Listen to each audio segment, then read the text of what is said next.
principal I was. I talked with which role? Grand Rapids, Keys County. So we're going to get Greenville. All right.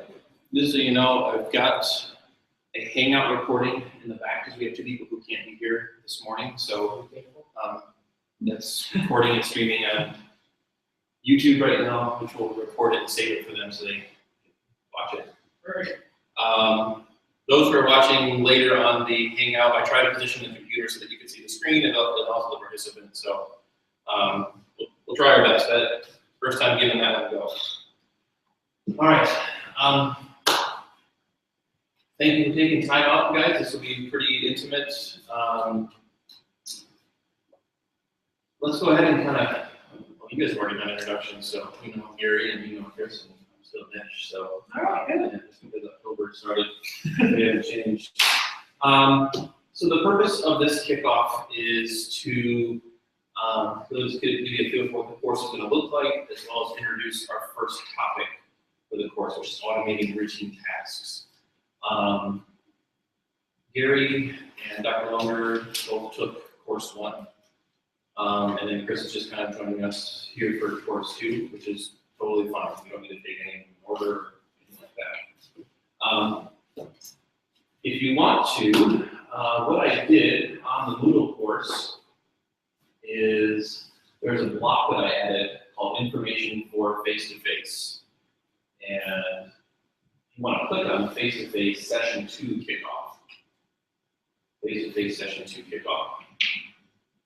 I thought I would practice what I'm preaching, which is collaboration and using documents we all can get to. So this is a ROM that Google Drive staff is currently reachable. Yes. Can you see what you added, please? Yeah. If you scroll down.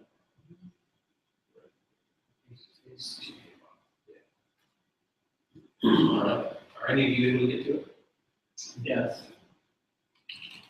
Yes. Okay.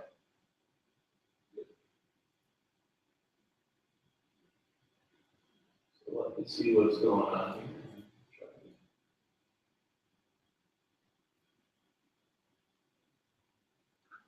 That doesn't go.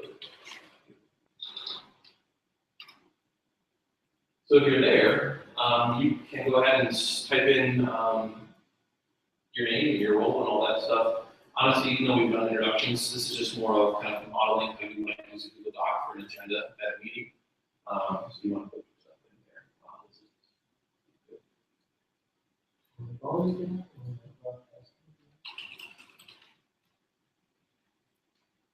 I tell you what's happening to me is it's kicking me off the mobile all the time. Really? So I'm on the mobile, it kicks me off, and then I can't get on, and then I go back, I reconnect to the mobile,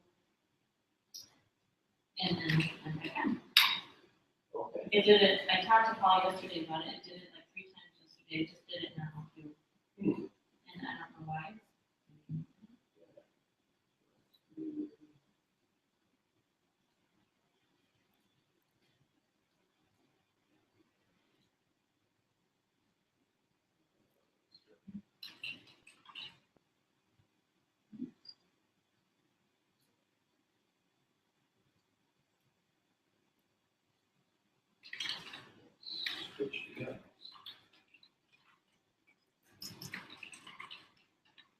Gary, have you downloaded the new Google Docs app for iPad?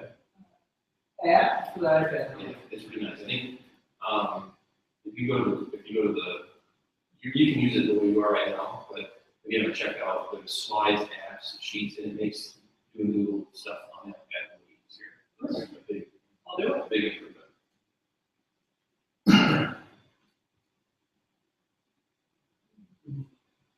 All right. Here we go. Excellent. So like I said, just kind of a modeling thing. What folks have done in the past with these Google Doc for a meeting agenda. The nice part about this is that this document contains links to everything we're going to use today. Plus, it's going to allow you to type notes in or something that you want to add, so it's kind of like collaborative note taking, which is something that we hit on during our first session when we talked about communication and participation. So, all right. So the first thing I want to do is go ahead and we did self-assessment for the first session. This self-assessment is different because the topic has changed. So if you guys want to go ahead, you're in this document and click on self-assessment. It's going to take you to a Google form. And it's going to ask you about automating routine tasks, collaboration, and then as well as a number of tools in your comfort level. Tell me why it's not easy. That you can't, there's, I think that.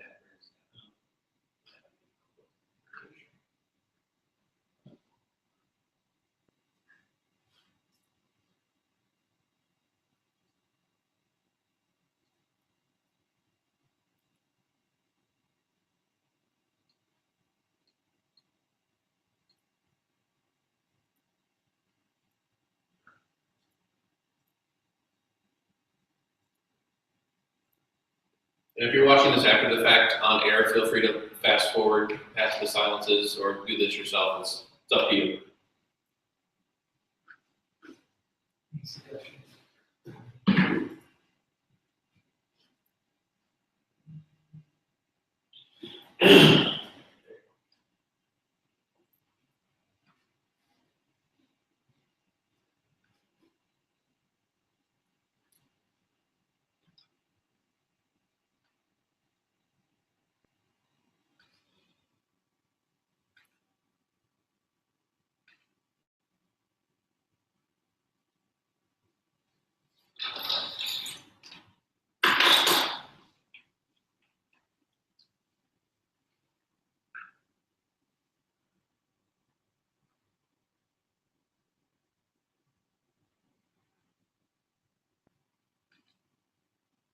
All right, so once you're done, give me a few minutes here, and I know I'm still recording, but I got to do something on my laptop. All right.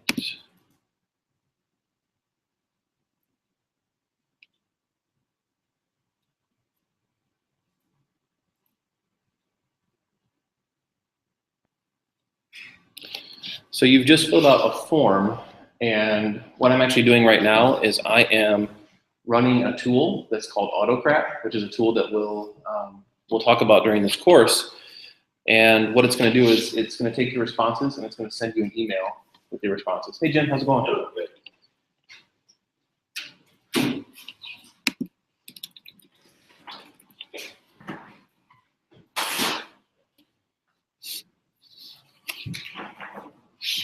So I'm hoping you just got an email. Yes. And that email included your responses to the questions. It's pretty basic. Is that your name on it?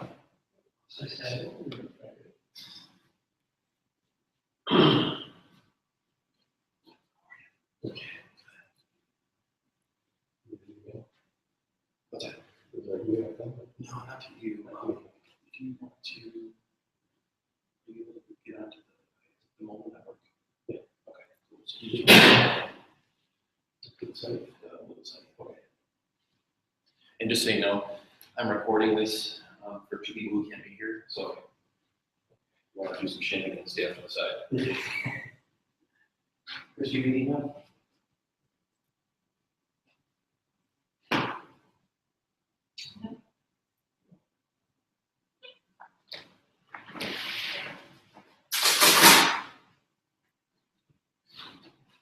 Work for you here? Oh.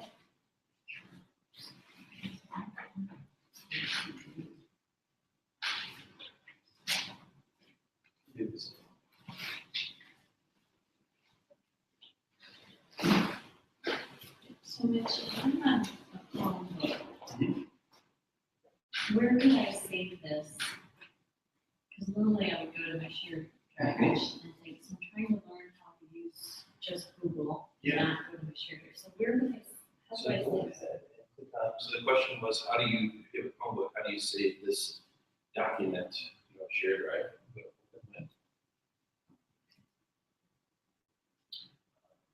Let's try.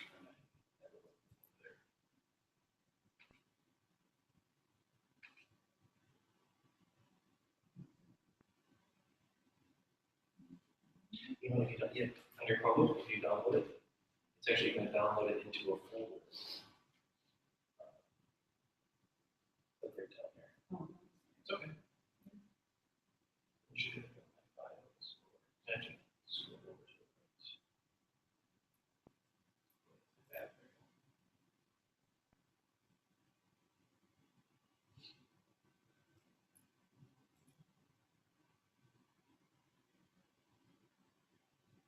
There you go.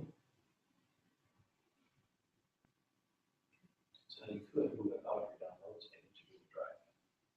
And then I could, so in Google Drive, I could make a folder that says high efficiency. Correct. Yeah. Yep. All right. So you've actually already used, or I guess been exposed to 3 tools that we'll probably be using during the session. One is Google Docs. So when we use the agenda, you entered your name in. That was one example. Google Forms, and then this tool called AutoCraft, which takes your responses to a Google form and packages it in a nice PDF or Google Doc and then emails it to the person if you wish. So we're like 22 minutes in, and you already got three tools that you use. What was the other tool? That last one, AutoCraft. Yes. Yeah. One of the things I want to throw out there, and by the way, Jim, you want to introduce yourself real quick? I know these two know you, but Okay. Gary might not. All right, my name is Jim Sherman. I work with CISD, but I am the reintegration liaison at Town County Juvenile. We did segment 1 of this course. Gary Dancer, I'm principal at Lakeland Elementary, Coldwater. All right. So, one of the things that a lot of folks who took the first course learned, and this was great, was we hit them with quite a few tools, and quickly, one, maybe 2 tools rose to the top of something that would actually be helpful in your role. There were a lot of tools depending on your role. People said, you know what, Twitter, not so much. Facebook, not so much. But Google Drive and organizing things within Google Drive, that's a place where I could start. So just know, we're going to talk about tools, and you're going to have to be discerning and figure out which tools work best for you. So just keep that in mind. I'm not advocating when Lily gets here. She's not going to advocate for, you need to use this tool because you got to figure out what's right for you. Okay. All right. And Jim, if you want, on the Moodle site, there is this face-to-face session 2 kickoff. So that's the agenda we're working on. Okay, you're good? Yeah, I got the self-assessment I opened and else, so I can do that. All right, so the next thing I want to do is take a look at goals for our course. So if you want to click on goals for the course, click on this little link below that opens up. And here's your 4th tool. It's called Padlet. All right. So here's what you do. I am curious, in 6 words or less, describe your goal for this course. So here's what you do. If you double click anywhere on the wall, you can write something. So you want us to put our name? Yes, if you would.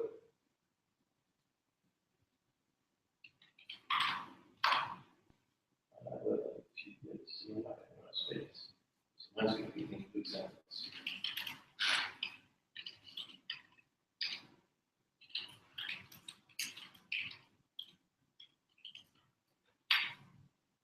And then when you're done, you can just click off of it and move it around wherever you want. Some people really don't like this because it's free form. You can put your stuff wherever you want. It's not organized in the grid, but you check your buffer zone.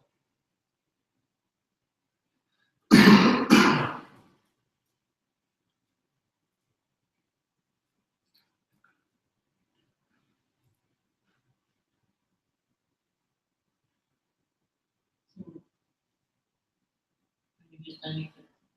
Yep. Is it for you, Chris? I'll refresh. Yep.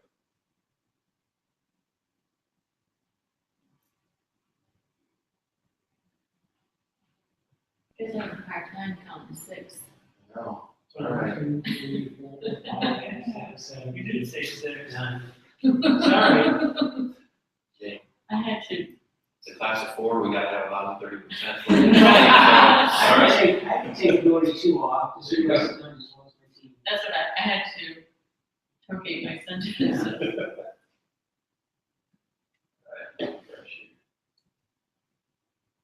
So, like I said, Padlet is a free tool. It's basically a virtual corkboard. I've seen this used a lot of different ways by administrators. If they're having an administrator meeting, they'll have a board and perhaps it's a little, what we did here, just a little prompt to get people's ideas out there that they stick up there. I've also seen people use this just for their personal use. Instead of doing sticky notes, they just have to-do lists up here. You can color code these and make them bigger or smaller. Parking lot 2. Yeah, I was thinking the same thing. Some people use it in the parking lot. So I'm actually using it tonight. I'm going to speak to some undergrad students at Western Michigan's College of Education about the McCall organization and why they may want to join. So I'm going to show them a video and have them put their thoughts on a Padlet so we can all just see what everybody is thinking.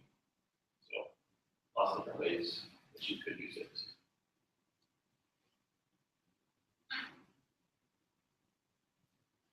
Awesome. So I guess I want to throw this out to you guys. Automating routine tasks is one topic, and the other topic is collaboration. Those are two pretty different topics. I would imagine that no matter what technical background you have, collaboration is something that most people are kind of familiar with. Perhaps not with technology, but we can collaborate without technology. I'm curious to hear your thoughts or concerns or anxiety around automating routine tasks, because that is certainly the most technical sounding topic of all 6 that we're going to cover during this course. So, what draws you to automating routine tasks? And perhaps you might say, I don't even know what type of tasks can be automated. So, I think that's a common response. I don't know what I don't know. And like, I don't know what I would automate. automate. Like, I have a Google Calendar that reminds me to do things, but I don't know if that's an automated task. Mhm. I can't even think of something automated. If Bruno or Renee were to go away, we probably have one different perspective. A lot of that stuff is covered if we have support too, obviously, for me. What are you thinking of as an automated task? Well, only what I've just kind of heard, it's something about like an email, if you, well, I'm not even sure, but if you're looking at, something, I'm assuming being repetitive, that you want to track, I would suppose, maybe send some sort of notice out for cabinet agenda items are due, that would be actually an automated task. Something like that, but. So I think, I wanna make time my friend. okay, Great. make time. Like, oh man, you went to 2 words. there. Yeah, that guy didn't know about that in our model. Jim, you had something, automated tasks, generate email response when complete. This kind of spins off from the first course here. I've got use a Google form to collect some information. In this case, it's teachers are debating which apps they would like to put on the student iPads. So iPads are on the classroom. And so that all goes into a spreadsheet and an information form. And then what I like to do is when I'll put that app onto the iPads, and when that task is done, I'd like to be able to generate an email back to that teacher saying, okay, it's on there, give it a try, let me know if there's problems or questions or whatever. Okay. Because they provide their email in the form, so I think I can tie that together. Yep, send that one out too. You could definitely use the word yes in the complete column as a trigger to then do some kind of process. Okay. All right, so, and I'll be honest, up until maybe a year and a half ago, this whole automation thing, I didn't have a clue either, because automating stuff on the web has really picked up in the last 2 years or so. different web services and different apps that are integrated and connected in different ways is, in my opinion, kind of up and coming trend in technology. Well, you just sent out an email this morning for the superintendent's update. We've got this, it's not robocall, it's, what's the message? School messenger. We've got this school messenger software, which I just got a message from Lake Middle School last night. I'm on their list somehow, but I'll put you on ours. please do, please. Sunday. Yes, please do. So I know that, a lot of schools, the middle school and something like Gary, use that messaging software to get the word out about, hey, this week's coming up, we've got homecoming, we've got a popcorn sale, or make sure you've got this project done. Can you schedule those? Every Sunday, mine goes out at 6:45. So that can be. Same thing I mean, goes out as well. That's Friday. Excellent. So, we'll jump in, and like I said, I'm hoping that you find something that's valuable. Don't feel like you have to develop some new tool or revolutionize the way tasks are automated. If it is something like, I'm gonna spend an hour right now just creating emails for my cabinet, and I'm gonna schedule those emails to go out a week before or 3 days before cabinet. If that is your takeaway from this session, awesome. You saved a little bit of time by having either a sticky note or have some other way to remind yourself to do something. So, like I said, don't feel like you've got to come up with some revolutionary project or way to use this. All right. I want to make sure that we hit the course time log. So right down here, back on that agenda, course time log. This is pretty much the same as it was for course 1. So if you are interested in sketches, first make sure you've signed in. And then second, what you'll want to do is make your own copy of this. If you forgot how to do that, the way to do that is go up to File, and then make a copy.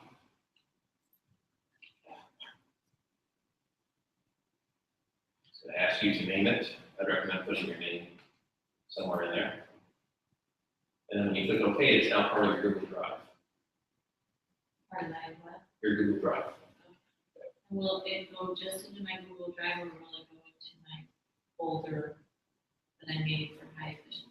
It will go first just into the drive, then you have to drag it into your.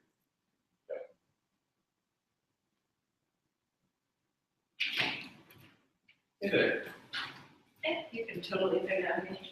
I want to do that. Just as a disclaimer, that's an on-air hangout recording for Lynn and Hetty, who can't be here. Okay. So you are welcome to sit in front of it and block the whole thing. That's okay. That's over here. You Someone asked me to efficiency reading their email. Yeah, I'm not sketches. I was in my head, G, I went to G, I'm like, And I'm just trying to. you went to G too?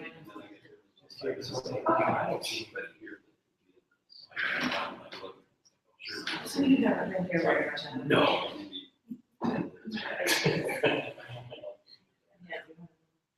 Was it in G at one time?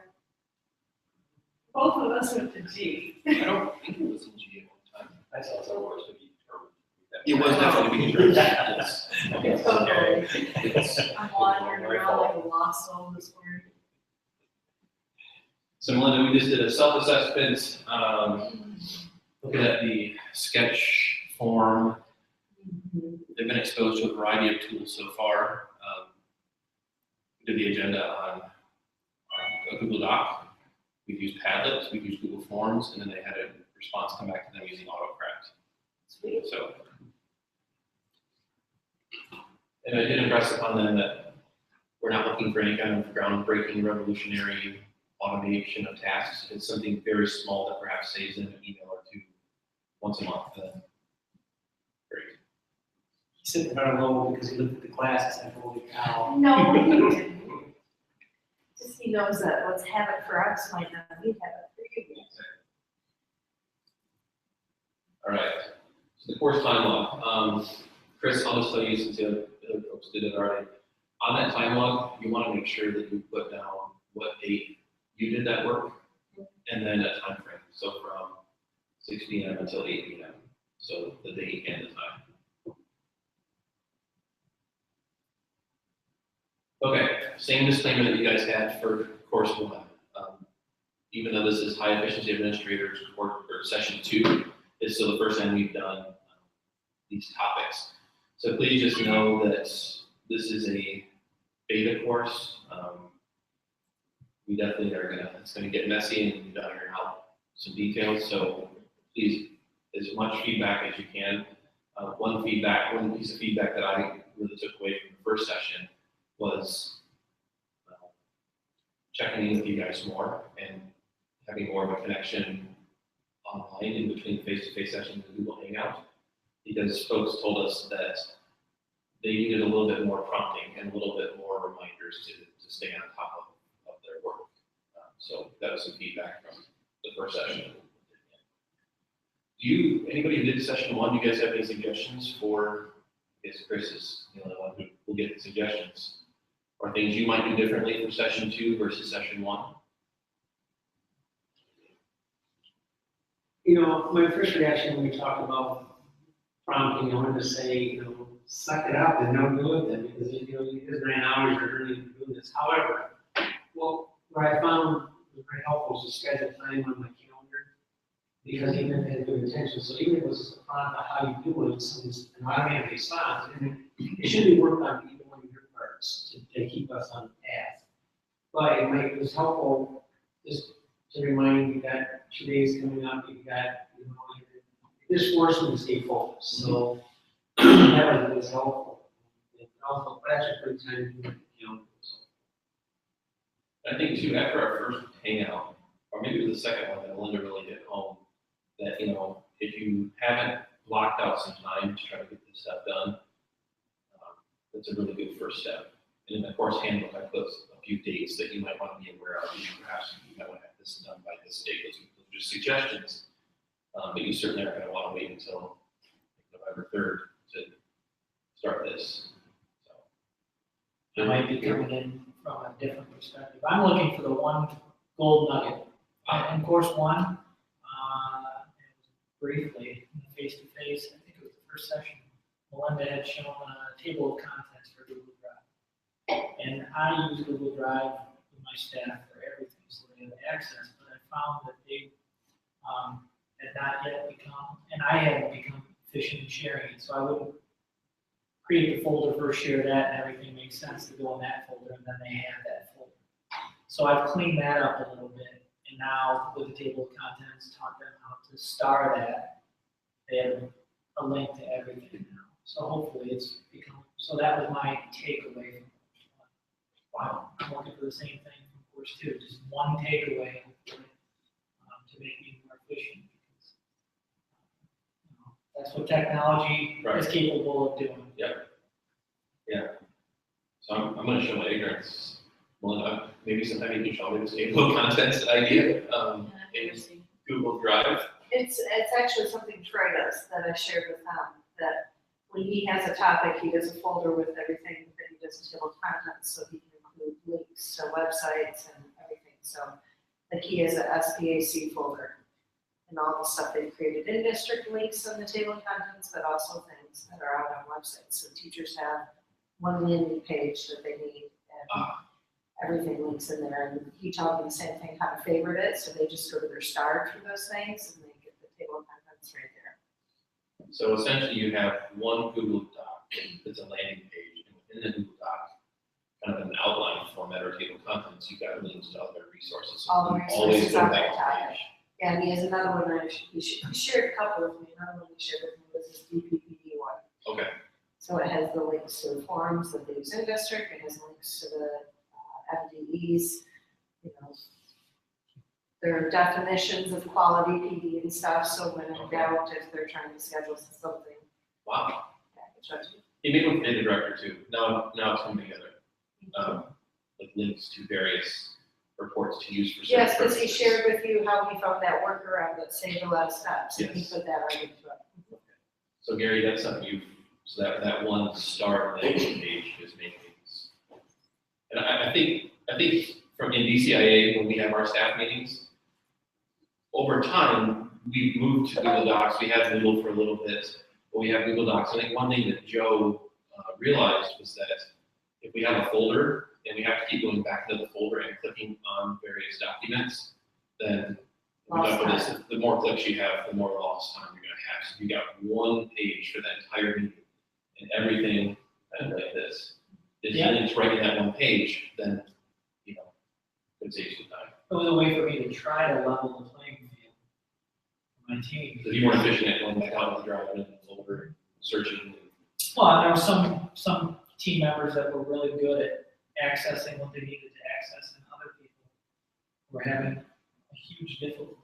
Mhm. And we put all these resources in for them to use for various reasons, and if they couldn't access them.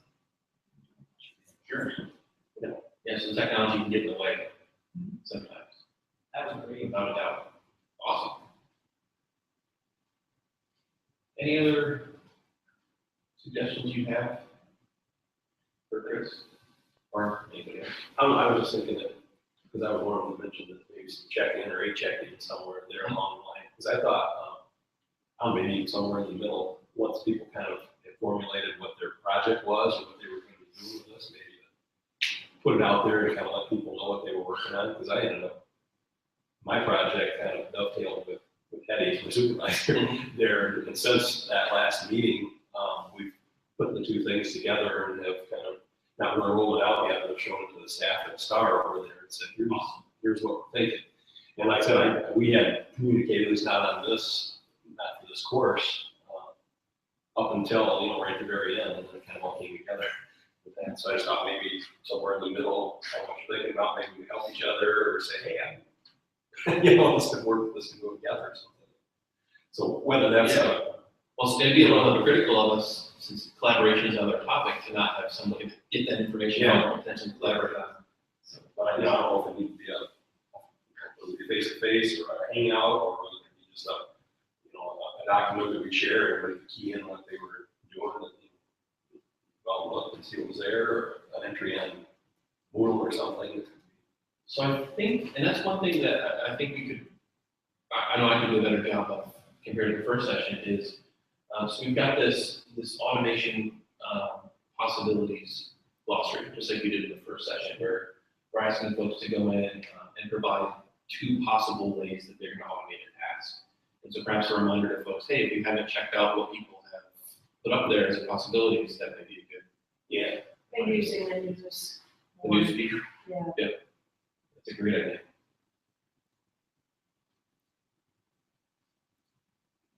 I actually want to add one more here, which is going to be Gmail Labs. Responses. I will give you my hint that you can't share with anybody and how I would really come across as really sincere in email, but it's actually a template that I have saved and I just bring up and replace these variables with people's names and dates. Is that the one that suggests boss? And yeah, no. All right. So you want to introduce you to a few of these topics, and honestly, all of these topics are going to be explored in more detail within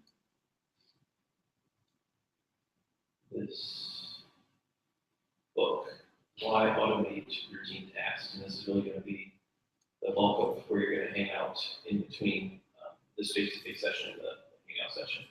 So we get video that's loading. So this is information, but it's also videos on how to use some of these tools. We'll end a heck of a time with in Chrome, in Google Drive, it said the app is unreachable, so I had to switch to Internet Explorer. Yeah, good times. Okay, so the first one, Google Forms. You all have participated in a form because that's what we did with the self-assessments. Has anybody created a form? Awesome. Cool. Reasons you created forms. I'm just curious. It's to collect information, but what's the premise of it? You get the iPad. Yeah, I wrote the staff request on an iPad app we added onto the student set that we use in the classroom, and I've got that responsibility, so it's rather than, pass notes around the lunch or staff meetings or whatever, and they get lost, put it in the form, each individual one, which goes into a Google sheet there, and then I've got, it's captured. Mhm. So, the same thing, I use the form too to collect information on our students or residents that come in. So basic information I collect on each one of them, use it in the year for stuff. Same thing, just puts it right in the spreadsheet, and I would tinker with it later, or, whatever I need to manipulate it, sort it, that kind of thing. So you kind of alluded to, before that, you have passing it around at lunch, or you're still collecting the same type of data, but you're trying to do it in a more efficient way. I don't forget it, and I hope I can attach it to whoever suggested it and get them on. That's what I want to do here, is get more response back, saying, okay, it's ready, go for it. Sure. Chris? We do a student exit survey at the end of each year. And I had used Survey Monkey before and, just put it in Google form, and I loved how the data was, when you do your responses, you get the summary of the responses. It also allowed me to, as the year was getting closer to the end, I could see which teachers had their students do it, so I could, go in and say, hey Sally, remember your kids still need to do that exit survey. So it was pretty powerful. We got the most responses this year that we've ever gotten, Nice. because I was able to watch as they came in. Okay, so that real time. Yeah, and then the summary responses was unbelievable. The graphics are great. I don't download it and put it into Excel. I'm not that sophisticated. So the responses were Gary? Mostly surveys. Okay. Staff, students. Staff, okay. Aaron? So one of the things that, I'll give you an example here. Gary, you finding that most of your constituents have access to the internet? That's kind of hit or miss. I will say that I think they do come from other areas. Oh. So I still offer that. And then do you offer, like, during parent conferences or anything, do you offer a station for them to plug in? So, one of the ways that I've used forms is when I took over the corporate cup, activity for our organization, there used to be kind of a paper sign-up where you would email somebody, and so just going in and creating a form and asking for first name, last name, what building are you in, which events would you like to participate in, a few other pieces of information. That really has saved me tons of time, because like you guys said before, they fill this out and then it creates a spreadsheet of all of their responses. Took it a step further this year when we talked about autograph, where if you signed up for Corporate Cup, you got an automated response back that said, thanks for signing up, here are the events you signed up for, here's your shirt size you indicated, here are the times to keep in touch with. And so, really, that whole process has been automated for me, and it's saved me days of having to go through. We use it our district uses it for our Cafe Academy prior to the start of the school year. I've had some schools have used it, collecting adult implementation data, so they might have adults using certain strategies within their organization as part of their school or district improvement effort. So they'll create a form where people will go in, teachers, and they will say, okay, I use this strategy on this date. So it's kind of a way to collect adult focused data, so we can say, yep, we are doing what we committed to do. That's another way. Linda? Any? I was gonna say, one of the more ambitious projects we've taken, because I wanted to push it a little bit to see how much it could do, is I've been working with Deb, and we have created a, now to use with sketch applications. So people can submit through a form, an online form, and then it auto-generates PDF of the sketch application, and it looks, excuse me, more formal, but also, instead of the handwritten ones, she still sometimes gets, it's a lot easier for her to read, has more accurate data when she's copying this unit to the state side, so That's one of the pieces that she and I worked on, and then for over a year now, here at the CECC, the room request form. Amy and I have worked with and gotten to work really well and made small changes along the way, but I think now it's even on the website, so she's using it with everybody. It's been so successful, and she appreciates being able to go in one folder where it auto generates each time and seeing, because it posts the date that it was posted, so when people say, I requested this room 2 months ago, she can say, well, actually, you requested it on this date. She has very accurate data to make sure things are prioritized. So. Dr. Lumber, does Renee use it for signups? I know that I've seen several forms embedded in emails from Renee about, I want to say the support staff lunch, you know, are you gonna be able to attend, yes or no? So if you can have staff sign up, you know, for a potluck, something as simple as that, versus, you know, sending a piece of paper around that might get lost, this could be an option. So if you find yourself during this course, you know, thinking, well, perhaps I could automate the collection of that information, Google Forms might be a way to go. I created a Google Doc for like simple sign up times when fire prevention trailers can be there. Would that be better to be on the form? Is there a way to do it on the form? So what are you attempting to do? Signups? Yeah, like where they have specific time blocks that they sign up. I've done it as a Google Doc now. Actually, what you could do, because you're at school, you can actually do signups on a calendar. Okay. What kind of school? Do you want me to show that? Yeah. Google Apps for Education School. So you can't do it on a personal Google account. Should I show that a little bit? Yeah, that is pretty, it's And pretty you're slow. going up. They went right over each other. I mean, It shows up, so you know, but Do you mind if I Like, use you your know, knowledge or you? even with NWA testing, it gives them a little bit more freedom to select the time that works with theirs. So there's a Saves couple me time things, to if make you're the schedule. doing labs, like, I just have all of that set up, their library signups. You can actually, a Google administrator can make resources in there that then can be signed out, and it looks like a calendar, but it's actually a side resource. So people can do that. But even simpler than that, I'm just too busy. So you have to be in the week view. You cannot do this in the month view or the day view. And let's say I wanted to have students sign up to do exit projects, or I want staff to sign up to do little observations or something like that. So you block out the time. oh my God, that was so useless. And then Yeah. up here, you have a Oh. different choice called appointment slots. So when you click on the appointment slots, you can even do a different calendar. So I actually, if I were doing it, I would have it on a different calendar than my regular one, just because there's another setting you have to change, so you can't have multiple people sign up at the same time. My default is wrong, but right here, then it's a single appointment or slots of, and you can go down to 5 minutes, or 10 minutes, or whatever. So it's gonna create the slots.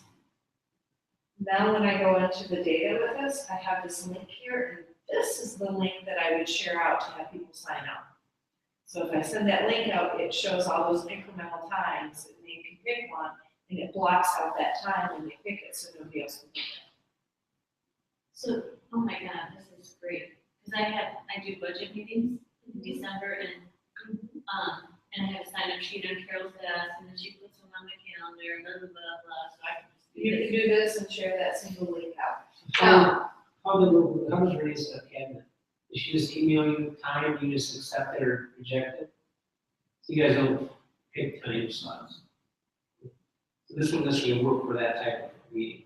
Unless you wanted us, unless you wanted to block off a time and say, If pick you your guys time. pick your time, but then the problem with that is people aren't just teachers in the building all day, and they know they're gonna be there all day, you need to get in on buildings and. So the caveat to this, is this does work great. I've been working with,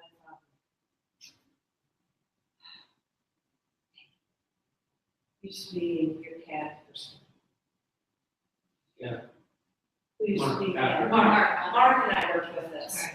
And it worked really good for scheduling, interviews in the spring.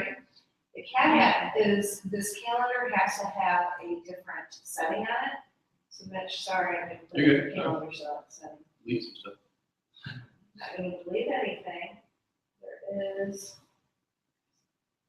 So I don't know where you're at, so I'm gonna remember. Oh, you're in trouble.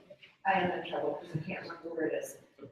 I might have to look it up. There's a checkbox, that when the time is taken, for some reason, Oh, the okay. default is that you can overschedule appointments. Because we're busy people, but you have to change that on the calendar you use this on, so that once a spot is taken, nobody else can So, take that. If I I, think where that is. Is there, go ahead. sorry, if I click to add a title, and so the title is budget meetings, but then they add their last name so that, so I know it's a budget meeting. They don't need to, because what happens when they pick a time slot, it puts their name into that slot because it ties to their calendar. So it adds that slot to their calendar and it puts their name in your calendar in that slot. This is awesome. So what Yeah, do you they- know that, can you send that calendar out later if they're not savvy enough that they use their own calendar? You could, yeah, if you had it on its own calendar, you could easily hide all the other calendars and just have that one showing and do a printout of it. Because I could see them And then they would see it. signing up and then not. Now, the thing I haven't Did you played say with, automatically populated their calendar? If they said if they don't use the calendar. Oh, it was. Yeah. Period. But the other thing I could do, that I wanna plan, and I'm not sure yet, if I made it a calendar that was shared with people that had notifications set up, I think we automatically get notifications, like I can say, remind me day ahead of time with an email, or an hour ahead of time with an email.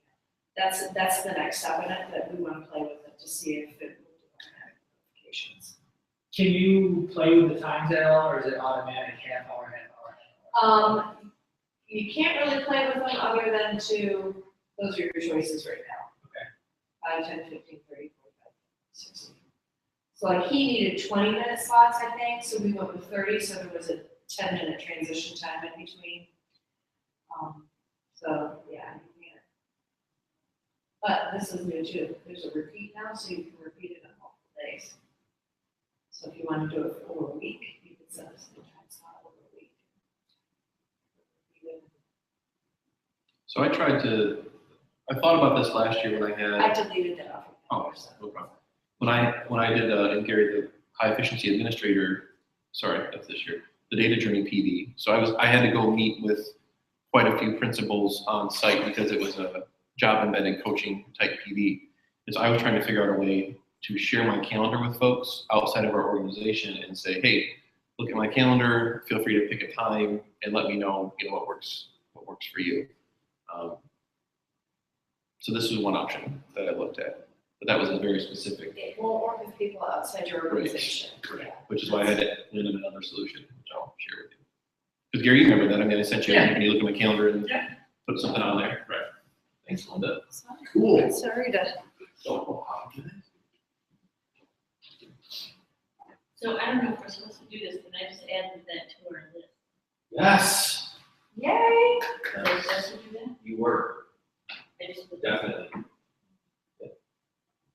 Oh, good, you have canned responses on there. Hey, wait a second, what list did you add that to? See that automating routine tasks? So I just added time slots. Oh, because it wasn't there. And I just put a little description on it, that's the right description. Hey, perfect. All right, so the next part to Google Forms is kind of like Jim was saying, if you use a form to collect information, perhaps it is signing up for iPads, perhaps it's doing a walkthrough, and you want that information to be organized and pushed out to whatever person you were observing or who signed up for an app. The way to do that is this feature called autocorrect. So what it does is it looks in your spreadsheet.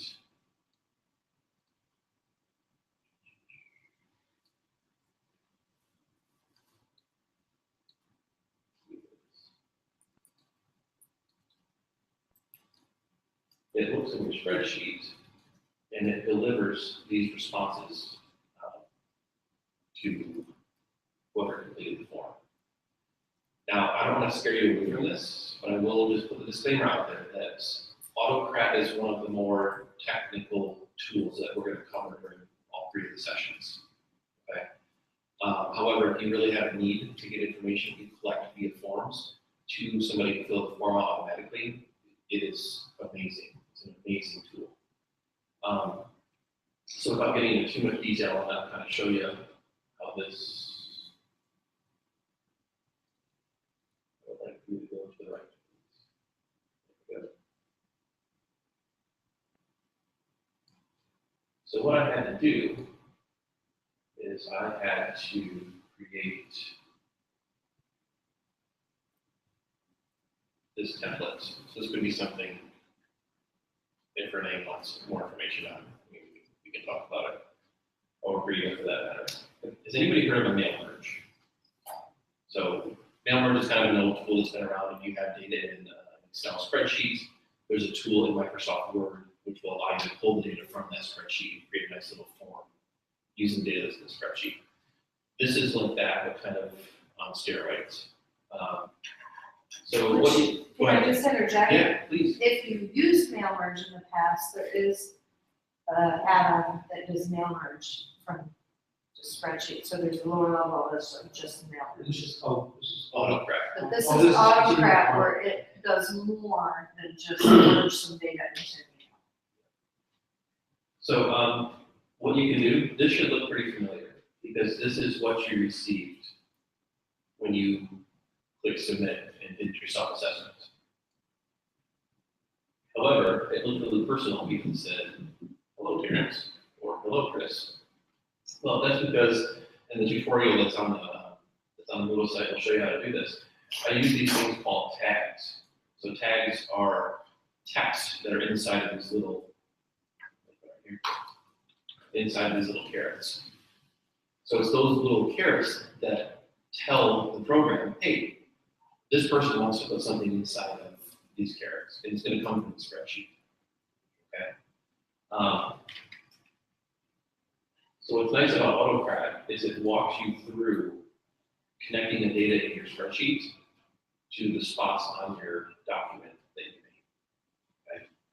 So I'll go ahead and kind of show you what this looks like, and just know that the first time I saw this, I couldn't wrap my head around it because it's you haven't looked at this before. It's interesting. So the video that's in the book explains how to install this, how to get it started, how to run things. So here is here's my job that I set up. It has a funny little robot with a mustache that does that. Anyway, that's kind of fun.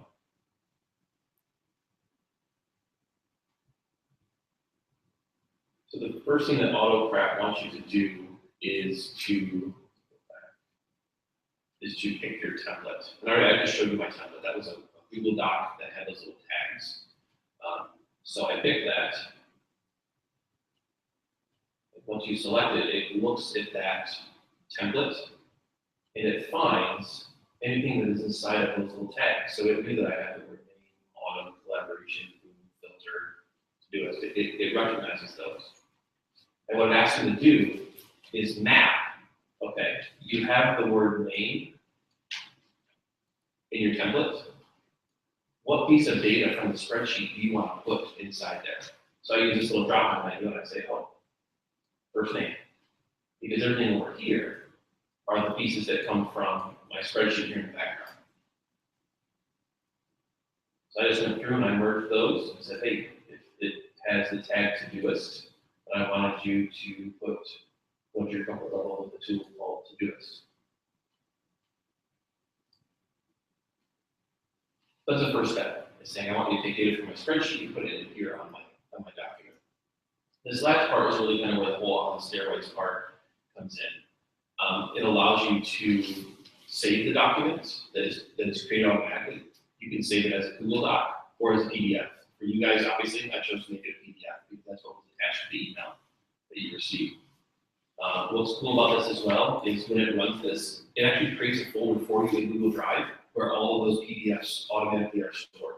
So you can have a folder called October walkthrough data and look in that folder and have Fowler, Longer, Dennis, or Jenkins and see all of the walkthroughs that you did.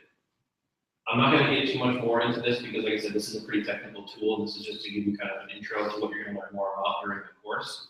But this is a tool that, I mean, Melinda, we have, it seems like the more people we tell about AutoCrat, the more ways people think about using it. A key thing, if it's really overwhelming, ask about the mail merge one to try that first, to just get that spreadsheet to email going. And then when you're ready for the next step, because it usually comes, then you're ready for this one, because there's some familiarity with working with the tags already. So a lot of folks in schools are asking about AutoCrat because if they're looking at teacher evaluation, they don't want to spend that much money on software to use to put their evaluation instrument inside of. So they're going to they create a Google form that matches your evaluation tool. They walk through, use it, and then the information is then collected and delivered to the person who's being evaluated. So the flow that happened, the problem that I sat down with a lot of administrators who were struggling with this is they wanted to use Google form to do their like observations, but they wanted to give the teachers instant feedback, but not give them access to the spreadsheet because it had everybody's observation data in there. Plus, the observation data in the spreadsheet is not very pretty to look at. Right. So the AutoCrat gave them away. They could use the form to enter the data. Then instead of going to the spreadsheet using AutoCrat and this template, it would create a Google document that was instantly shared with the teacher, so they had access to it of their own. But then the principal also had a folder with all of them, so they could have the individual pieces to look at themselves. But then they also had this spreadsheet that was filterable and usable to pull some building line data too. So they didn't have to collate all that data. So it kind of efficiently pulled all these pieces together and made it all happen in a way that they weren't spending time collating data, or they weren't spending time creating all these new documents out of the spreadsheet so that teachers only saw their own feedback, which is all they wanted. So that's kind of where it is, how it used. All right, so that's AutoCrat. Another tool that I wanted to show you is called Boomerang. And it's Boomerang for Gmail. And so what Boomerang does, of course it's not enabled either. Anyone, do you have any idea why this might be happening? It's only in Chrome. Have you logged in with a different account in Chrome recently? You might need to delete all your cache out. Okay. Or have you changed your password recently? Here, at the ISD. No. Okay, then I would guess you might need to clear cache out. There's a choice to like disconnect your account, disconnect it, and reconnect it. That's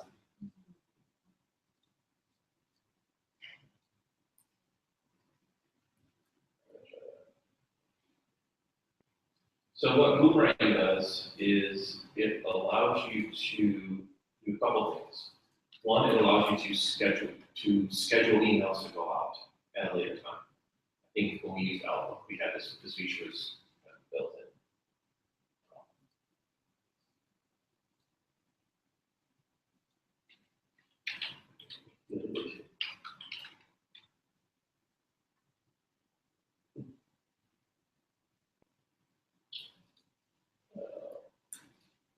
Sign up.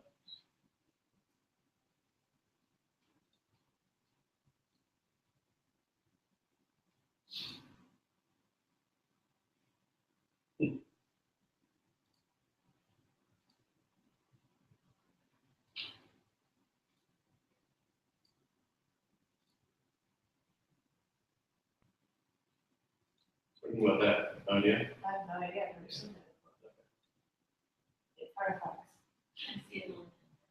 You see it all the time? Here, do you see it at Marshall too? Not as much. Have you helped you guys? Have you ever helped you? This is the first time I've seen it. Are you logged in as you or as Yeah, guest? as me. So you log in as guest and see. So I thought Alright, so let's try to do this. I'll show you. Wording for Gmail.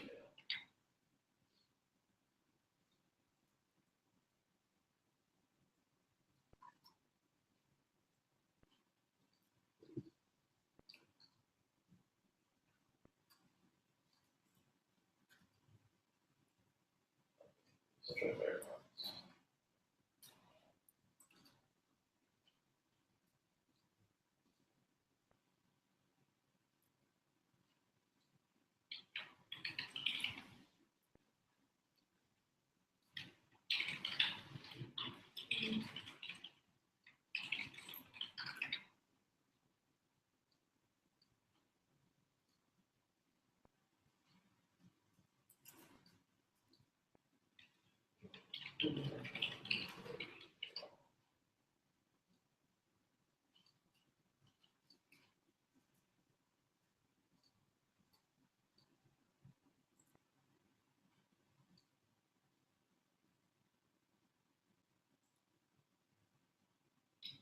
Okay, so once it's installed, there's this little boomerang up at the top that's kind of the color coded, so it's blue, yellow, red, I think.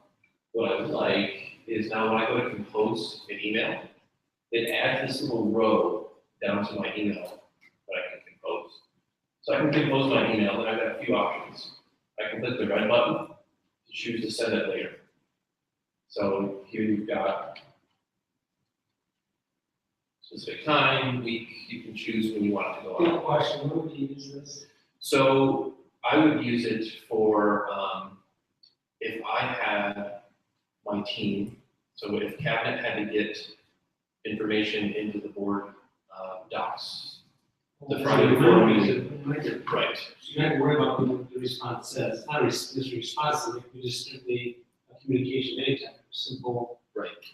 So what I would do is if I had those type of recurring meetings and remind people to submit stuff, then I would just set this up, hey, as a reminder, please have your information submitted to the board docs by Friday. I wouldn't put a date because obviously it's dependent on whatever one. Do you think Renee uses, is this what she's using, you get the board packets, the ABCs, and all that, you get reminders, right?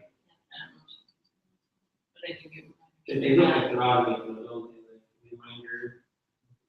Thank God she's in here. What? I said, thank God she's in here reminders. She might copy and paste it. Well, that's a reminder, this could be a great tool. And we talked about I this. use some things that I should probably use this for. So like, I don't have it set up, and I should, because I have like these quarterly meetings that I have to remind people to do their updates, I have to remind people to register, and I should look at those meeting dates and do those out. That I use a star, copy and paste. Get the dates wrong then. So what I also like is, so if I have my email, please let me know what you think. If I really want to know what they think, I can check this box down here. Okay. And it is going to boomerang, which means it's going to return the email back to me if the email hasn't been responded to. So boomerang this. Response to when it's open. That's a good question. So if no reply, if not clicked, if not opened, or regardless. So there's a lot of, so in other words, I want this to come back to my inbox. Perhaps it's not pressing, but I don't want to forget about it. I could say, hey, boomerang this back to me in 3 days. And I'm not going to do it right now, but I want my inbox to be cleared out, so bring it back to me. So this is more powerful than a just read receipt. Yes. Okay, because if I do a read receipt or however you do it, I want to know that that person got this, but, so I sent an email to a lady and I put read receipt on and said, we are in violation of law if you do not get your fingerprints done immediately. Right. And, let me know the soonest date you can get, so if I had done this, it would have boomed back to Well, me. from what I understand is I know that I have some folks who don't like read receipts, and so they choose to not send read receipts because it's an option. So they'll pop up and say, this person wants you to re-receive, okay, or no, and they'll say no. So then you have, So what you're saying though is, Yeah, she did not If send you me a good use receipt. this and select if not open, it will send a second email, or it'll do whatever you tell it to do if not open. So you'll know that it wasn't open. well, sometimes I always say to people, you know, I know it's like, I wanna make sure you got this, just let me know you got this, so that you could send a, I suppose you could send a read receipt, and then next, still doesn't confirm you got it, they deny it. So this would send us back if it was open and you, I could delete it, okay, good, that's taken care of. And then I'm gonna keep it in there in that state. so I like about this too, is that in addition to telling you if you opened it or replied, bringing it back to you, and this is more for the paid version, there's some of these features in the free version, but you can get link tracking. So if I have a link that's inside of my email that I really want people to check out, I can get information on how many people have clicked on it. Who or how many? Well, it will actually, I think it'll capture the IP address, which isn't incredibly useful to us, but I'm interested in that because when I'm sending information out to a large group of people, Linda and I talked about this, having analytics on who is opening it and also who is forwarding it and clicking on it, that tells you who your power, where your power is. So I'm thinking it has to tell you who it is. Don't you think? I don't know, No. not having used it. Yeah. I, I wonder because about that. I kind of use MailChimp for that, I don't need it usually. Yeah. By email. So the major feature I use it for though is, hey, I haven't heard from you in a week, and it boomerangs back to me, and I can reply with, hey, any thoughts on this? I haven't heard back from you. So. It's kind of cool. Cool. So just because Mitch referred to it, it's a product that has a free kind of light version. You can only do 10 per month. Mhm. So if you're thinking you're gonna use it for a lot of tasks, just know you're limited to 10 per month.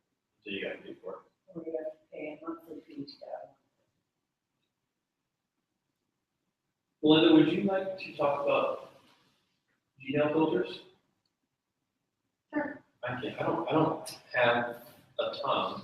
I can talk about it. Okay. Feel free to answer some of those emails too. Answer your, you know what, yesterday I got mine down to 22. I'm so happy.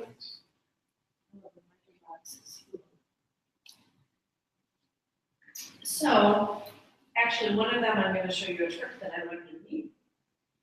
How many of you get like newsletters into your inbox?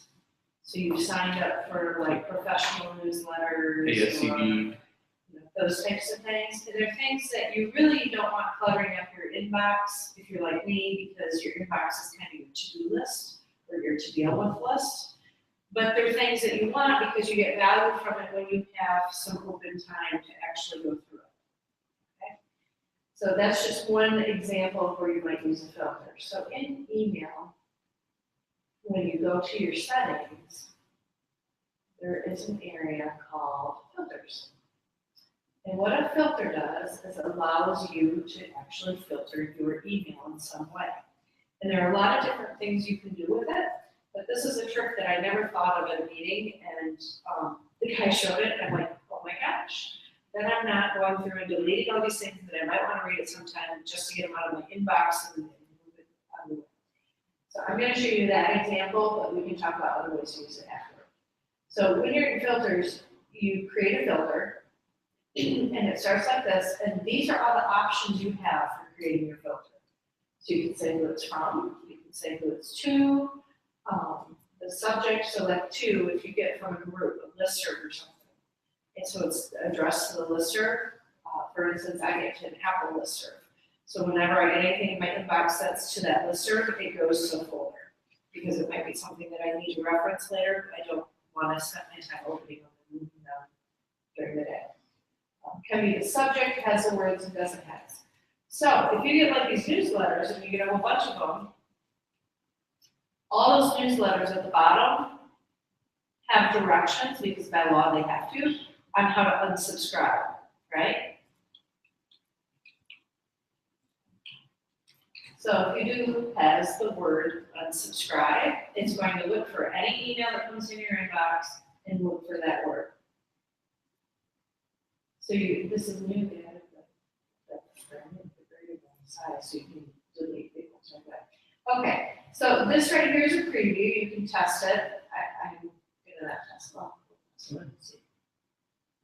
So it's showing me all these things that Mitch has that have the word unsubscribe on them, okay?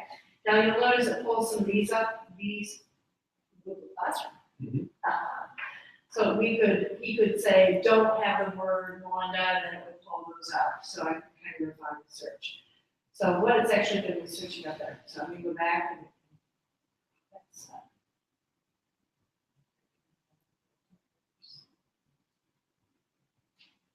what I'm gonna do.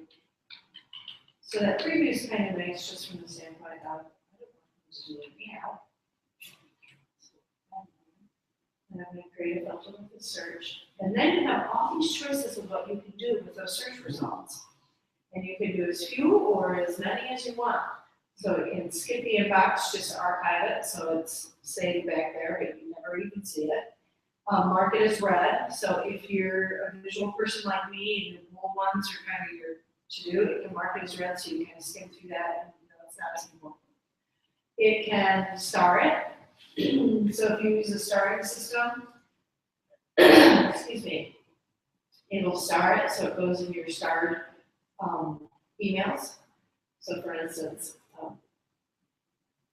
when I did this during a Google camp one time, I started if it came from my boss, so all my bosses once went in there and I dealt with them. Okay, you can apply a label, you can forward it, you can delete it, you can never send it to spam. So if you're getting something to spam that you don't want to, this is the way you can also make sure it doesn't.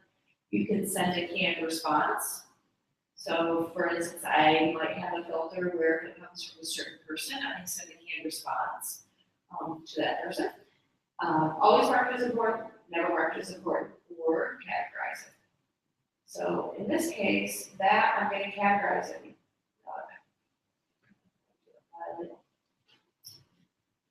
I'm going to, now if he had it set up here, but I would apply a label, oh my gosh, Mitch, you have a lot of folders. I would apply the label of newsletters so that I would know that that's what it is. And that's where I would have it land so that I can mark it and so that I can create filter.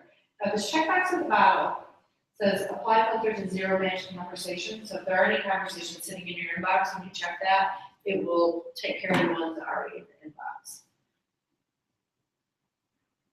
So that is. It's interesting how, some people with email, I don't like to have any stuff in my inbox. I don't know what that is about my personality, I'd but say way. so this is kind of a nice way of, for example, every day I get emails from Josh Riggs who tells me what the password is here, the guest password is.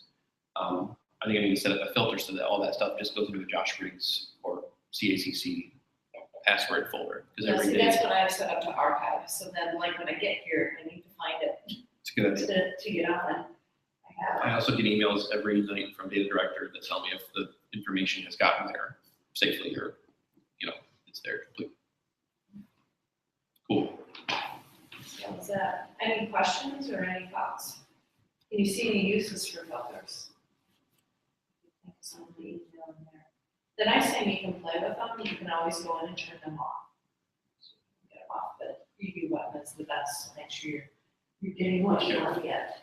We can create folders or They're actually labels. keep labels, we can create new ones. So if we have one description, email, storage, or however we want to put it, push it into one of the Existing, correct. places. You want me to show you that real quick? Well, it might be kind of interesting if we're going to do this on step. Create the folders. So in your settings, there's another area. So the labeling system is interesting because if we remember that Google's built on a search engine, those look like folders over there, but they're really not. They're actual saved searches. So when you think of it that way, it's a little bit different because that's how in Google, you can actually have multiple labels on a single email or have an email in multiple spots. So for instance, I have, folders, labels for the local districts, but then I have some labels that are for a specific person. I can have one email on both because it functions with labels. Think of them as sticky notes. I can put multiple sticky notes on an email. So the nice thing over here, show in, the show and hide lets you customize over here which things show up here. So like I don't have my spam show up over here. I minimize what shows up over here to things that I go to a lot. So the show and hide lets you figure out, okay, which can say, you know what, I really, really don't use my star, so I'm gonna hide that. Now it's hidden over here. He could still get to it, but it's hidden over here because he doesn't use it. So to keep yourself cleared out, how do you know who did that? Well, this is just the labels themselves, which, this right here is which labels show up over here. Right, so you just have to go into this system and do what. Yes. And you can do hide. So I'm gonna skip the categories because that's something else. Circles, now we're down to the labels. There's labels. So he has a lot of labels that were from Outlook brought over that show up over here. So he can come in here and he can hide those. And now they won't show up, so I gotta find out. Oops, I did. So there, see now Thank you. I've been doing that for 2.5 years. you can have that. Okay, so you can hide them in the label list and the message list if you want to. So you gotta go through all of them, I don't know how quick. But at the same time, maybe I wanna create a new one because I'm gonna do that with my newsletters. No. Wow. Okay, so here's the deal. I don't use labels a ton. If I'm searching for an email, I use the search bar at the top and I would type in lumber plus corporate cup plus t-shirt, and then that would help me find email where we can communicate about corporate cup t-shirts. Hey, it's all right. You're on my new one. It's all right. Sorry, You're I'm going. looking. Russ the city. Yeah, I'm Google, hang on, the less. Oh, that's right. Okay, right under the labels is a create a new label. So if you were gonna do the newsletter example with the filter, I'm gonna enter a new label name, so maybe I can call it newsletters. And here you can decide if I wanna mess it under something else, or I can have it be a top level. So the top level, it'll show up, it won't be next to something with the little arrow. So then you just create, and it creates that new one. So I did it, and it's going to be in this mess. I think that's Would you like to sit down and have an Okay. intervention about labels? Sure. So there it is, it's right there. The other thing you could do that I use, because I'm very visual, is I think I now have about 10, 15 show up on here. Everything I've read says you should have 5 or less things over there. But I just count the inbox and star. But my labels, I have 10. But some of them I want to visually grab right away, like the one project I'm working on, that I get a lot from. So this arrow next to your labels, you can actually even color them too. Oh. So you can color this one green. And now it'll color. And if you use as a label, nail it, does it green. Oh, cool. Those are the sort of visual. So that's how you create a new label, that's also how you can go in and eliminate it from this list with the side, so it's not showing. I'm glad I came to this course. I like it. Thank you. Does that help you with the labels? Hope he's already in there creating labels. Okay. This next one is something that many people probably already have a system for. And it is called Todoist, Todoist. Okay, so when I read that, I didn't even read it. That's okay. I was like, How do you- Totus. Todoist, I like it. Maybe it is Todoist. So, when we switched from Outlook to Gmail, I felt like I was looking for a task manager that was different than what is already built inside of Google. Google, you've got your You got your tasks bar that can show up right down here. You can turn your tasks bar on, and the task bar will show up. And to me, that was okay to organize it by the due date if I wanted it to.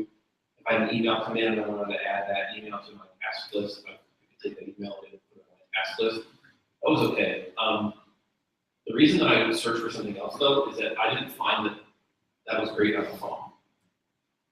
Google's task list was awesome. So Joe Librato actually showed me this one. So I don't want to sign up. What Todoist will do, and I wish working. This is the definition of Sandy. I feel like do the same thing over and over.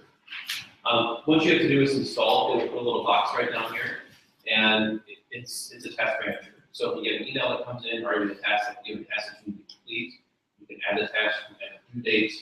Part of the premium version are reminders that will remind you to do things.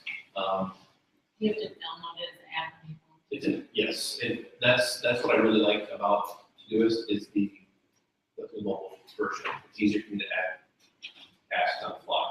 So. I am forever having pieces of paper everywhere, little squares to check off my things to do. And honestly, I've seen there's another one that is out there for your phone that's called G-Tasks. So G Tasks that integrates with what Google already has going on with the tasks. So you could use G-Tasks, although I didn't love the user interface. It didn't all that clean. Now, So are yours big projects, Chris, or Or no no, smaller? just, email this person, do this, do that. Because there's a paid, Smart Sheets, I'm trying the free trial, that's more for bigger projects, but if it's, Oh, like It's it's fast that type. the biggest thing that I found with the task is building it somehow in the workflow of your day, so you constantly go look at it. So every morning going and looking at it, because I use tasks at different times, I don't look at it. So what I found for me was better was the trick I showed you. I have a hidden calendar where I mark things, I add things to that hidden calendar, but it's got notifications, so it sends me an email reminder or a pop-up reminder. Because I was not good about going to the task. I'm gonna try it. and I actually hadn't thought about that until you mentioned it. So I started, I went into calendars and just created a new calendar. So it's right here. It's called tasks. No, I'm sorry. It's called to do calendar. And so then adding things to that calendar, because what I really needed is I found, all right, I got sticky notes. It's funny. My method of task management depends on my level of stress. If I actually write it down on paper, it's getting real. Like it's You gotta deal with it now. So sometimes I would have a paper list, sometimes I would just send myself an email, other times I would put an appointment on the calendar, other times I would use Todoist. So what I'm trying to play with right now is setting up this to-do calendar and adding tasks. Like I think I have one back here. These are in green. So what I liked about that is that it was on the calendar, plus it sent me an email. So I kind of hit two things. One is it was on the calendar, but then I had an email in my inbox reminding me that I had to do something. And I do use my reminder calendar. Do you? And what I put on there is things like, at the end of the semester, remember to bill NYCA. At the end of the year, remember to, bill the people who. Those things that you don't do very often that you But need I do to. once a year, and I can't remember. That helps. That was a great. So you could expand that and use that for other tasks too, just getting adding them to that calendar instead of your regular. I'm gonna try that to do is just to see what it. It's I'd love to get away from my paper and pencil. the last one is canned responses. I learned this from my wife. She did some Love can't responses. when she did some online work. And so in your mail, if you hit the little gear and go into settings, it's actually going to be here in labs. And so what I did is I went in and I enabled this one right here. Canned responses. Email for the truly lazy. email for the truly lazy. And I missed that, Okay, I'll show you. no, move on. So here's what it does. When I turn it on and I go to compose, I now have this little drop down arrow right down here. And I have canned responses. So you can see I have a lot of canned responses. You set all those up? I set all of them up. Yep. Moving along. It was, yes. So when you first get started with this, what you're going to see is new canned response. Please enter a canned response name. So we'll call this. This is where you're not supposed to be starting. Correct. Yes. Yes. Correct. HEA sample.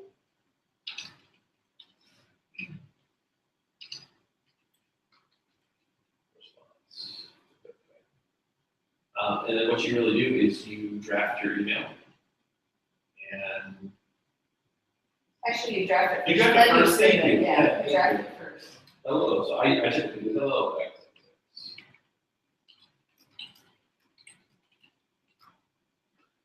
Whatever you want, so this is, it's a template.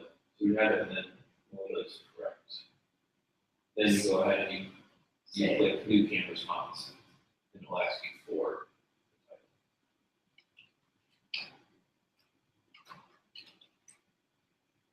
Okay, so now close that. Then you just save to draft number. Huh? No wonder you have 379 drafts. Don't Oh. close your windows, use the trash. Okay. More tips. So now if I go to canned response. 379 drafts, how many? Because It's like- if you hit that X there, it saves it as a draft. You have to hit the trash on the bottom. Mitch needs to go to my email I class. do. I do. So I go to canned responses and I scroll down and I have HEA final, so I just made, then it will put that in there. So, so here's one that I put in. One of my canned responses I use quite a bit is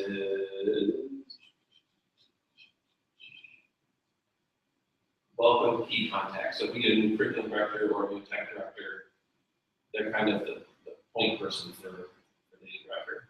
So I have this welcome key contact.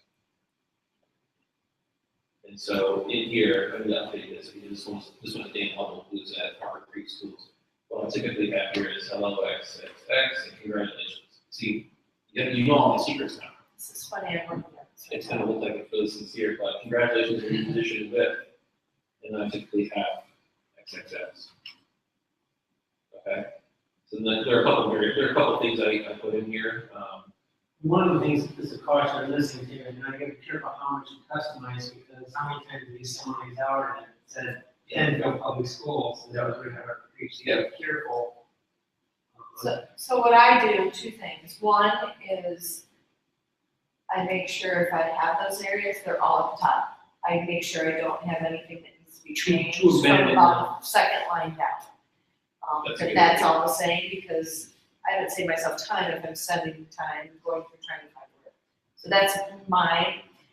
The other thing that I do is I use a lot of these for different footers instead, so you kind of have your standard footer that you might add in your email. Well, I'm in 4 different roles, depending which order. I have my REMC role, I have my IC role, I have my McCall role, I have my London Learning role, I have my RITS role, I have 5 roles. So I don't put a standard footer in my email settings. Oh, I instead have canned responses, so I'm putting the footer that's with the appropriate information. and are you saying footer as in the pre-signature line? Yep, and signature, yep. So I don't use the signature in the regular area, I use canned responses, so I can customize my signature line to what depending on role. Yeah, because I've done it a couple times. It's embarrassing. What is happening, Yeah, the first time it happened to me is when I made sure, okay, nothing beyond the second line will have anything personalized. So I'm gonna go with that. a lot of people. I know, sure do. I don't know, this is necessarily like, efficiency part, although it could save you an email that you can send to somebody. Undo send, if you don't have that one enabled, that's a really good one. It gives you, I want to say, about a 30-second window. If you send an email, you can get it undo, just let that pop. And that doesn't send them a message, I get that, I recall one was, That was an outlook. what did you send us? Yeah. This one just, yeah, I wonder if it's almost like a built-in delayed send, so everything's always delayed, that's on, until you click undo, so it's a 30-second delayed send. I actually used it this morning. I sent an email and I said, hey, bring back to me on this, and then I sent it, but checked my spreadsheet, thought, oh, there's a district, went back and undo. So, that's it. You must be quick. It seems like the undo is 30 seconds. And It's not that long, but yeah. All right, so to finish up here, go back to our page.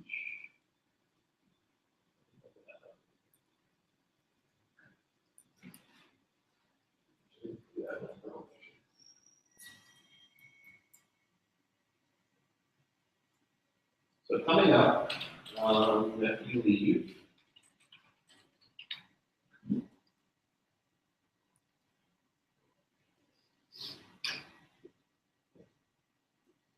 here's what we've got. So we've got this automating routine tasks module. This book right here is going to walk you through a lot of the stuff that we talked about, both with videos and tutorials and whatnot, so you can dig deeper. So you're going to want to look at that. Next, automation possibilities. The purpose of this is for you to start brainstorming what 2 tools you might use. Okay? What we want folks to do is we want them to add a new entry. So perhaps your concept might be Todoist.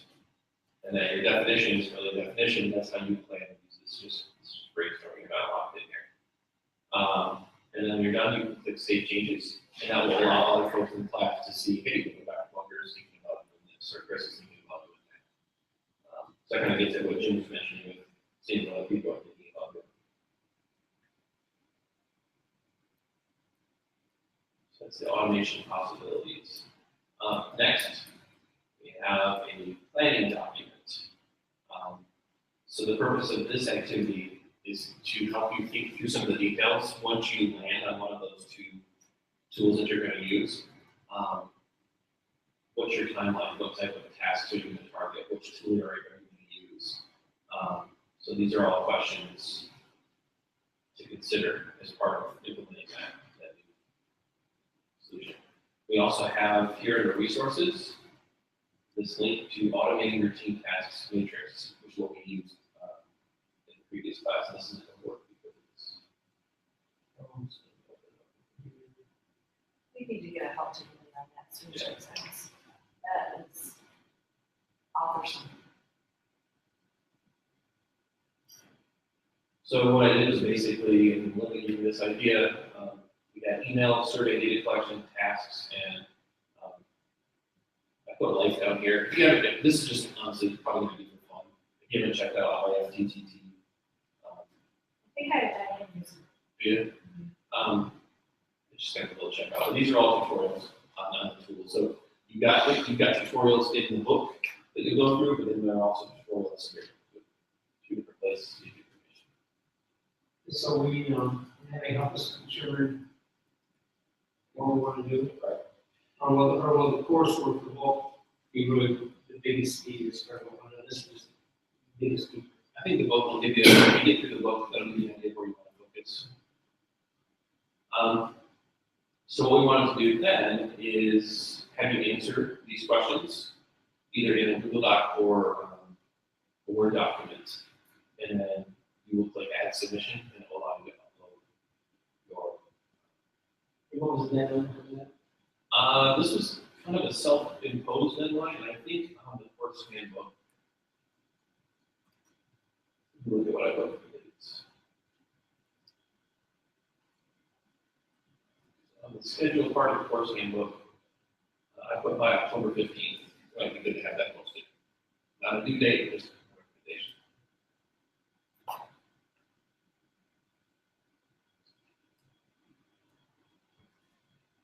And then finally, once you have your final product done, and this is where I think we fell off a little bit in the first session, and so I want to try to do different approaches. Sharing your final product.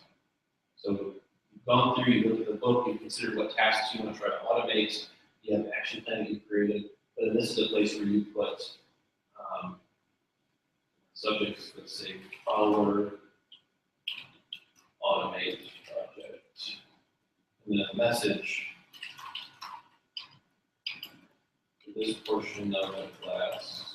I am going to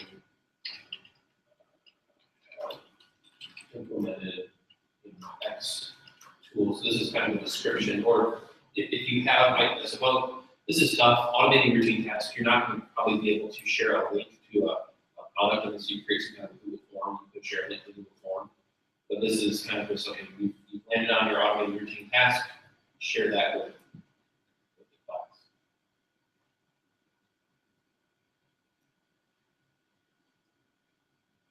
What questions do you have about this block of information? Good. All right. So then, so that's going to take up the next couple weeks for this course, and it's going to be a Wednesday for our Google Hangout. Anybody has the date before we get started? It's 15. I think it's So Wednesday, October 15th at 4 o'clock, we'll have a hangout where we will touch base about the automated routine tasks, and then we'll also introduce the collaboration portion of this session. Like I told you, the big thing I learned from the first session is those Google Hangout links, they expire after a while. And so you can expect an email from me. Half hour before the hangout. I tried to do it way ahead of time last time, the link expired. So I'll send you an email about half an hour before so we can do a hangout. Chris, your phone will work well. Well, Yeah, with the hangout. I don't use them then. Were you able to get into the hangout? I think Gina's got it. Okay, good. And then Jen, you were good? with the hangout? Okay. So, questions you have moving forward? Keep it simple. Keep it real simple. Okay. And ask those questions, if there's something that on here that you had in your head, pop in that you want to automate. Let us see. I'll do something.